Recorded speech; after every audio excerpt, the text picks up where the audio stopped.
Greetings, gorgeous. I am delighted to have you here watching this video. Today I'm going to be diving into some habits and mindsets that I use to help me stay grounded.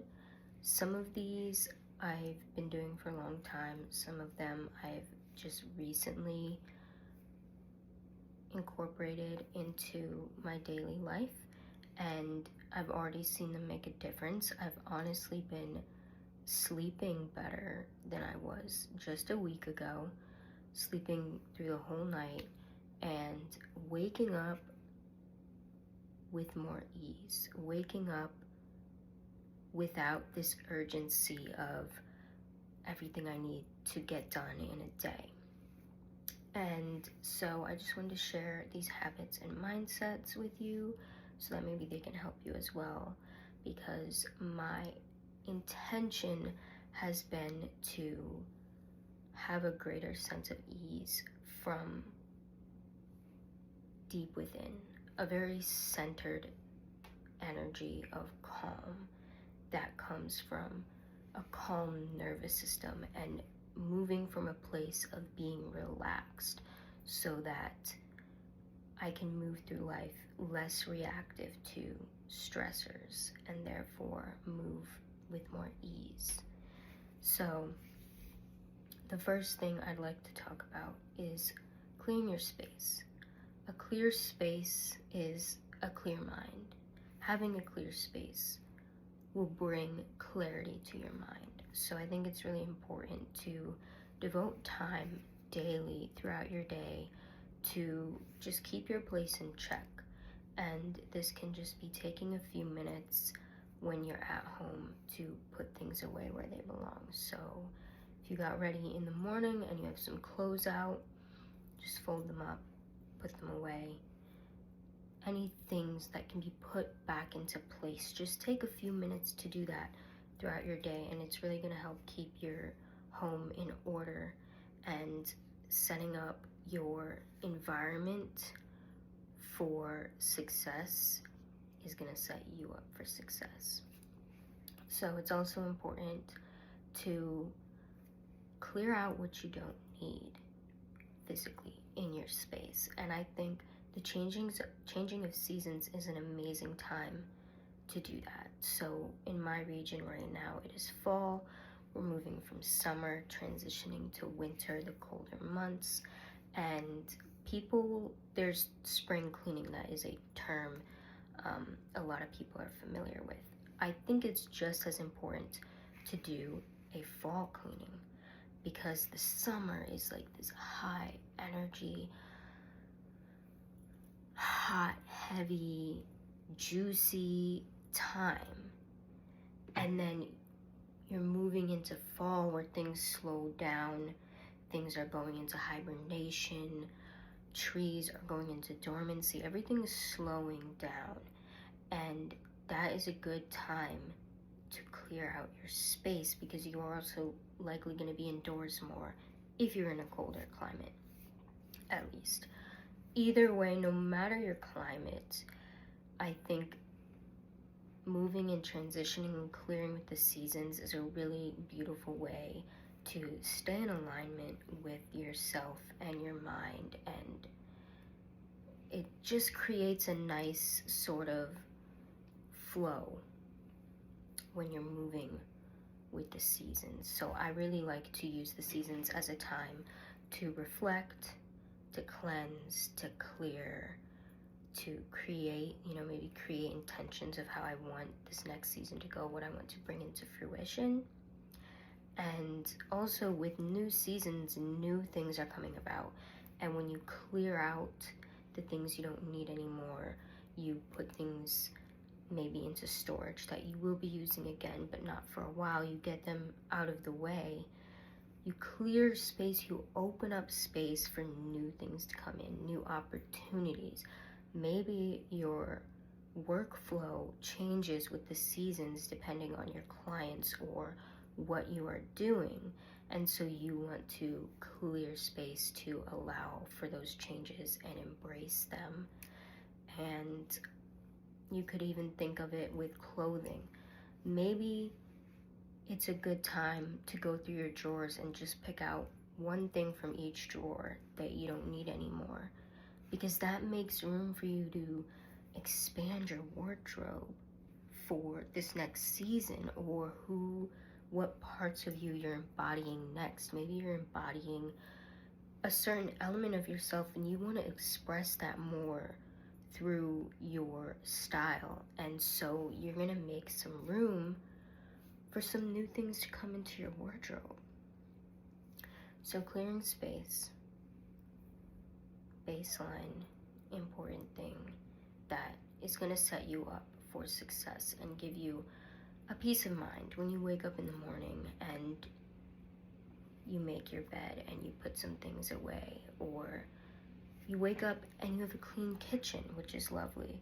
Or maybe you wake up and you have dishes from the night before because you made dinner and you're really tired and you just didn't want to do your dishes, and it's fine, things roll over sometimes, which is okay, but then taking care of that sooner than later is going to give you a peace of mind. So I think it's really important to stay on top of clearing your space, and the physical is going to affect the internal just as the internal affects the external and the physical. They have this synonymous relationship, so you have to take care of both. Next point is accepting yourself where you're at. And this may be one of the hardest ones. This is something I recently really started incorporating into my daily intentions moving through my day, because I'm someone who I just want to do it all. And if you're watching this, you can probably resonate wanting to do it all. I have lots of ways I like to take care of myself. I'm on a journey right now that takes a lot of my time. I cook myself food. We're all trying to take care of ourselves, take care of our space, like I just said, and move through life doing the things that we need to do to continue living, be able to afford to live, and all the basic things. The basic things and the deeper things, all of them. And you're not always going to be able to get to everything you want to do. And sometimes you're not going to be at the level that you expect yourself to be at. Personally, I have very high expectations of myself and what I want to do and what I want to accomplish and the things I want to do in a day and all that kind of stuff. So you're not always going to be able to get to everything you want to do, or you're not always going to be at the point that you envision yourself being the best version of you. But in order to get there, you have to accept where you're at. Because if you don't do that, you're going to get stuck. And it can be really hard to accept yourself where you're at when you feel like you're below what you expect for yourself, or maybe you haven't had time to do all your beauty rituals that make you feel good because there's something going on in your life that's taking up more of your time or inducing stress on you, and you're not going to ignore how you feel and push it down. Like, there is something stressing you and it's hard and you have to deal with it, and it's digging into your peace, and it's digging into the time that you can take care of yourself, and maybe you don't get to do all of the rituals that make you feel really beautiful, and therefore you are not feeling as beautiful, and you're not feeling as grounded, you're not feeling as much like as yourself. And that can be really hard. But when you're there, you have to accept that. You have to accept how you are in that moment, knowing that it's just a stage, it's just a transition, it will pass. And knowing that even if you don't feel as beautiful right now because you haven't had the time that you want to have to fully put into your self-care rituals, your beauty rituals, you are still beautiful, because these rituals may maintain your beauty, but they do not define your beauty. I know that in times when you don't have as much time to put into your care, you will feel that. You may feel like you are not as beautiful as you were when you had the time to do those things. And that's what you're going to be seeing. You're going to be seeing what you're thinking, but you have to remember, you have to accept yourself where you're at and remember that these beauty rituals do not define your beauty. And within that, one thing I find really powerful is writing affirmations. Writing affirmations especially helps when you do not necessarily feel like it or want to write them, or you're not feeling them as you're writing them. Because a lot of times that's when you need it the most. When you don't want to write them because what you're writing doesn't feel true. That's when you need them the most. And what I've found is sometimes when I'm writing affirmations, even if I'm not feeling them in the moment, the next day, as long as I took the time to write, even just a few minutes, even a few things, even if I wasn't really feeling those affirmations in the moment, the next day, they have usually sank in and made a difference in the way I'm seeing myself, in the way I'm viewing the world. When I write affirmations, the next day I feel more beautiful. I see more beauty in the world. I feel more ease. And what you think, what you see, you become. What you see is what you are. And what you think is what you become. And what you believe is what you embody. So even if you're not feeling beautiful, or even if you're not feeling your most powerful, your strongest, your most confident, when you write these things out, you are speaking them into existence. You are speaking the essence of them back within you. You are thinking them so that you can be them. You are thinking them so that you can see them and see that within yourself. And when you see it, you believe it. When you believe it, you embody it. You have to nurture these thoughts. You cannot forget that your beauty and your grace come from recognizing them, not from comparison or thinking you are not those things. You have to remember that you are those things, even if you're not feeling them. And I think affirmations is a very powerful way to do that. Again, I've had multiple instances where I write affirmations and I'm not really feeling them, but the next day, I notice myself admiring my beauty. I notice my skin literally glowing. I notice myself walk into a room and feel more centered in who I am. Like my gravitational pull is nice and close, and I know who I am, and I feel potent and gorgeous, and the world looks more beautiful. And on the theme of writing affirmations, I think it is also very grounding to just write out your thoughts. So I've noticed in my life when I have frantic or chaotic thoughts, when I take time to sit and write through those thoughts, it gives me a chance to filter through them. Because when you are writing, you cannot write as fast as you are thinking. And when limiting beliefs are taking over, they are firing off. They're feeding off each other. They are just building and feeding and branching and rooting, right? And they're not true, but they can take over sometimes.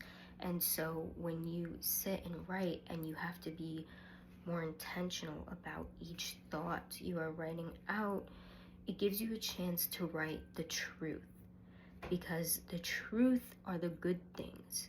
And sometimes it's easier to focus on the negative. It's easier to focus on the bad. That's sometimes what the mind will default to. And so when you take the time to write through those thoughts and sit with them when you're feeling them, you filter through them and you transmute them.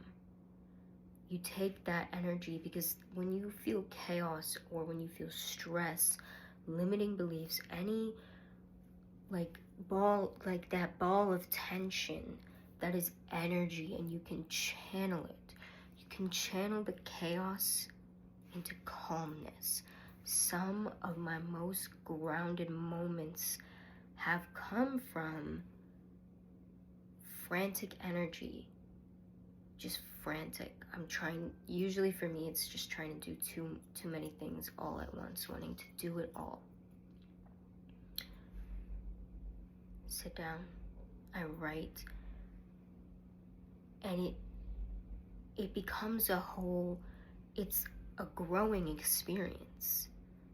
It doesn't matter what it's about, if it's small, if it's big, but you take that chaotic energy and you write through it, and you intentionally choose your words, and you can transmute that into calmness. You can transmute the limiting beliefs into fuel for your power, for your success, for your beauty, for feeling good. And one way I like to do this in my writing is replacement. So I'll write something like, I let go of chaos and I replace it with calm.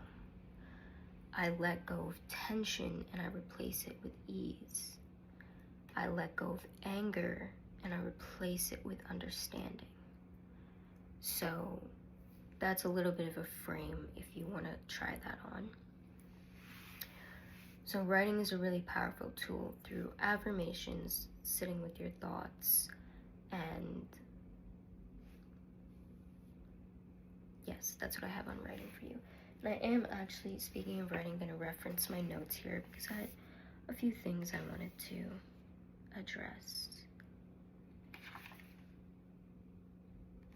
So the last few things are more so habits than mindset. But one thing, and I've done this for years, that I think is important is hydrating first thing in the morning. So when it comes to routines, and this goes back to not being able to do it all and accepting yourself where you are at, I will add to that, when it comes to your routines, always devote some time to yourself, even if you can't always do it all.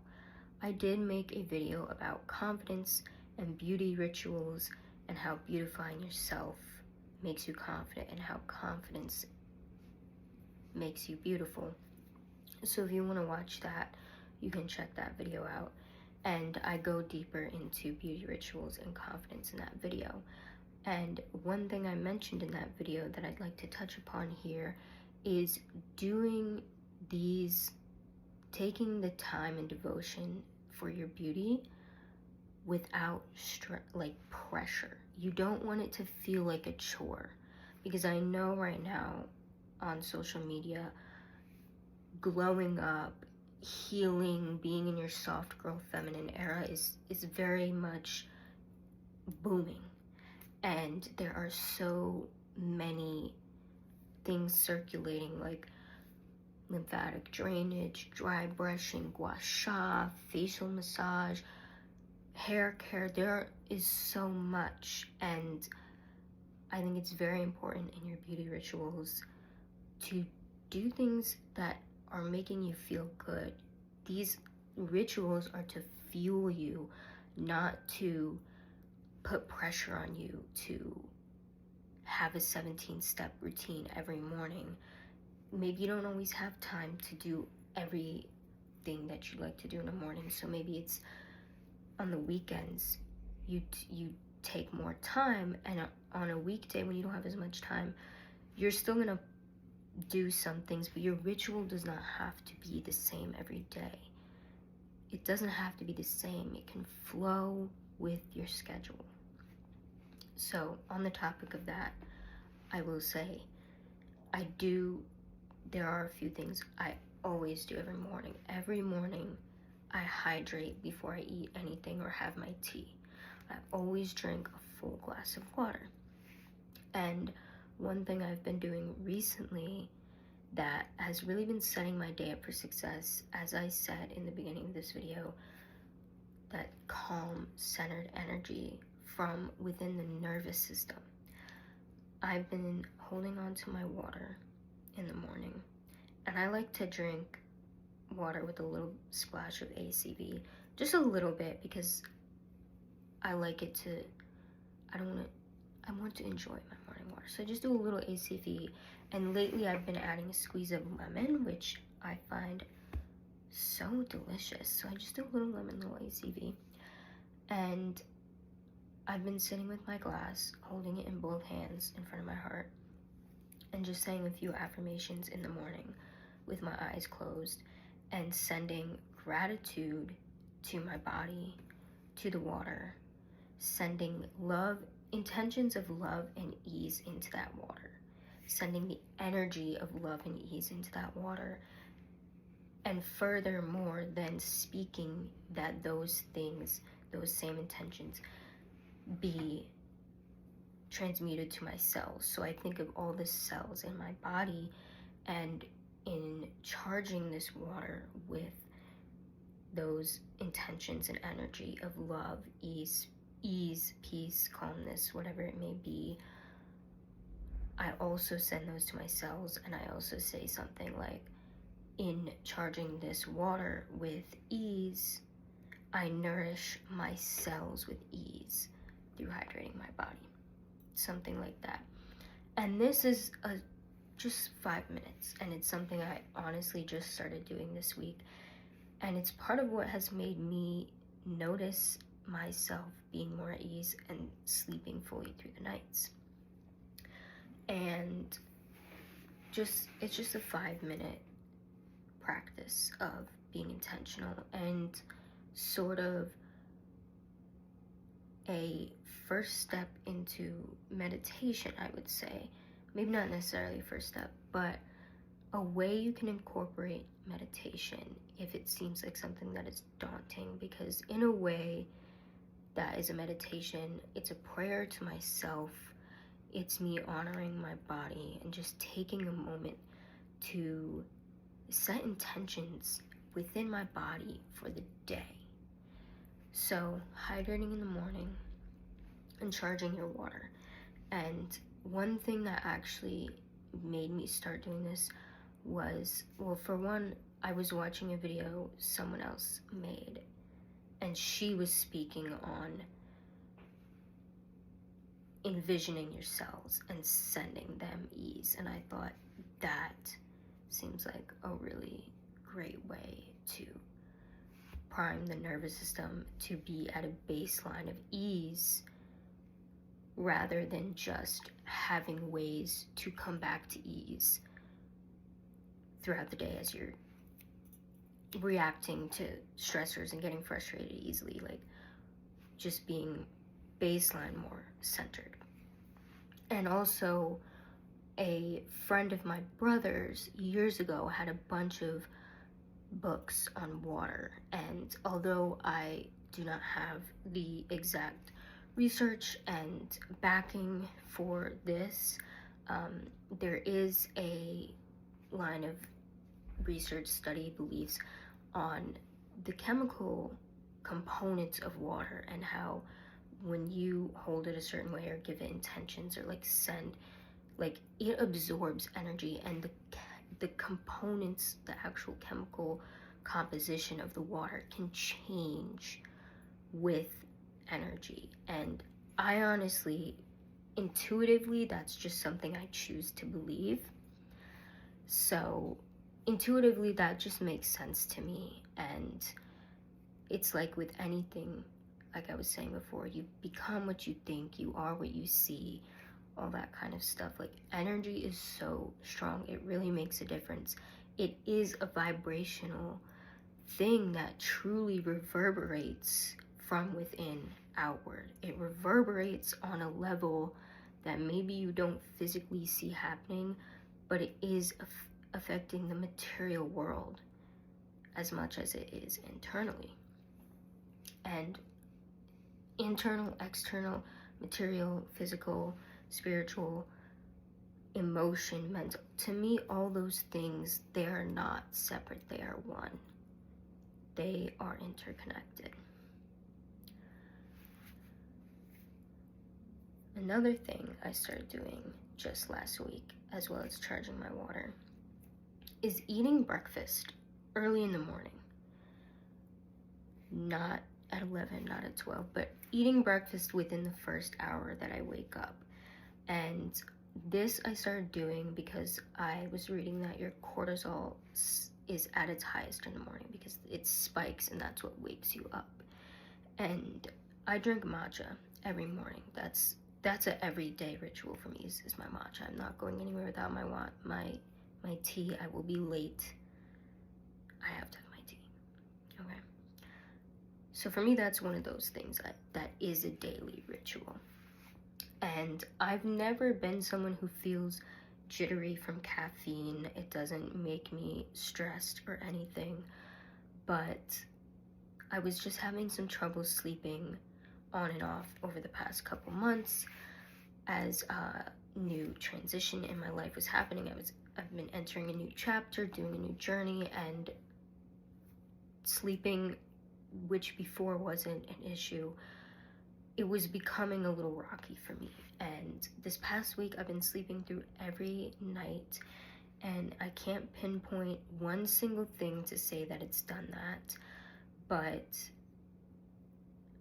these are just habits I've instilled over the past week. And I think even just having the intention of switching my base to, like, intentionally deciding I want to have a calmer nervous system so I'm less reactive, that the breakfast in the morning before my matcha, and what you do in the morning is it is all building up to the night, and how you sleep also is setting you up for the next day.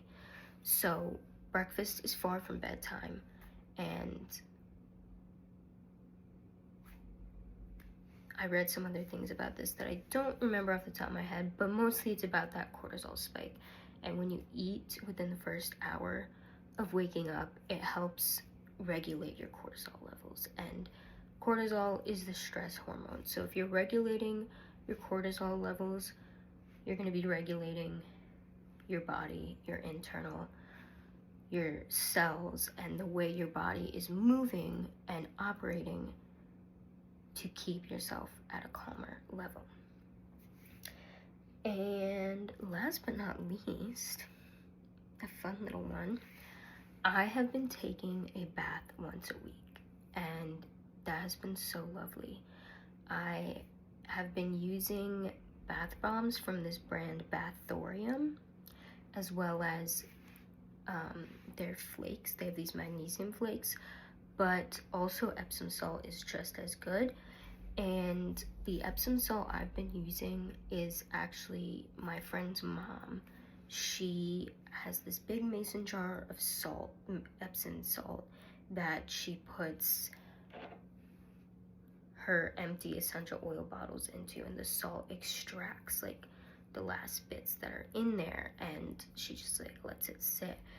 And so I'm gonna have to start doing that because I just ran out. But I find with a bath, I really enjoy having stuff in the bath, like the bath bomb. I have these mullein bags, and I put herbs like calendula, mugwort, lavender, things of that nature, and I put that in the bath with me as well. And I light candles. So I've been doing a weekly bath ritual, which is just lovely.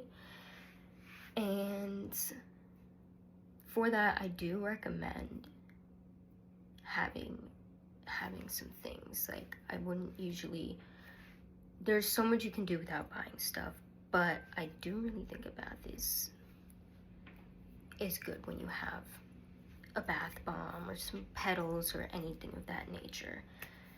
And I think that's everything I have to share for this video.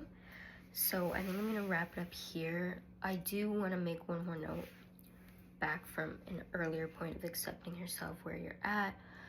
Another part of when the limiting beliefs creep in, not only external stressors or having to put more time into something because of whatever circumstances you might be under, but also as women, when we are going through our moon phases, at certain points, beliefs can just creep in because of where we are at in our cycle that are not true. Our mood can really sway because of where we're at in our cycle, and we have to be able to honor that. Honor it, sit with it, feel through it, but also still, as I said before, accept yourself where you're at, and understand that even in moments where you might not be feeling beautiful, know that you are. And when I say beautiful, I mean that on the deepest level of beautiful. Beauty and grace as in who you are in your heart, not just how you look. I say that word a lot, but don't take it lightly as something superficial. On a deep level, beauty, your gorgeousness, remember that you are beautiful, you are gorgeous, even when you don't feel it. I hope you have a lovely, gorgeous, and beautiful day. You are what you see in the world, so go and take a look at how gorgeous the world is. And when you look in the mirror, you're gonna remember who you really are. You're a reflection of all the beauty you see in the world.